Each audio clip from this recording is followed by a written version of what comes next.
त्यानंतर नागराज सरांनी सांगितलं की ये पुण्याला तू, आपण बघूयात काय करता येईल का. मी जसं पुण्याला आलो ना, तर त्याच्या आधी मी ITI करत होतो इलेक्ट्रिशियन म्हणून. तर ते 2.5 वर्षाचा कोर्स होता माझा आणि 1 वर्ष संपलं होतं, फक्त 6 महिन्याचं राहिलं होतं आणि 6 महिन्यानंतर मला MSCB मध्ये जॉब लागणार होता. तर त्या 6 महिन्याच्या पिरियड्समध्ये घरच्यांना मी काय सांगितलं की मला नागराज सरांनी पुण्याला बोलवलं. तर 2-3 महिन्यासाठी मला पुण्याला जायचं होतं. तर माझे वडील रिक्षा चालवतात. नाही, आता नाही चालत, आधी चालत होते.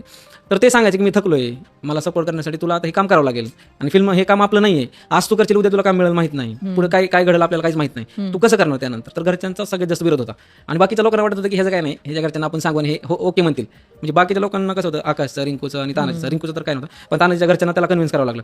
पण माझ्या घरच्यांना कन्व्हिन्स मी स्वतः केलं, हे कुणाला माहितच नाही. कारण मला त्यांचे फोन यायचे की तू जर आता परत नाही आला तर आम्ही तुला घरात नाही घेणार, इथपर्यंत पप्पा मला बोलायचे. पण मला माहिती होतं की ह्या फिल्ममुळे आणि ह्याच्यामुळे की माझ्यात किती चेंज होणार आहे आणि मला ह्याचा किती फायदा होणार ह्या गोष्टीचा. तर त्या 3 महिन्यात मी घरच्यांचा फोन पण उचलत नव्हतो. त्यांचे सतत मला दिवसात 10-12 फोन यायचे वडिलांचे की तू परत ये, तुझं कॉलेज बुडतंय, तू कॉलेज केलं पाहिजे, तुला नोकरी लागेल, इकडे बघ तू काहीतरी, हे काही वेगळं तू डोक्यात घालून घेतले.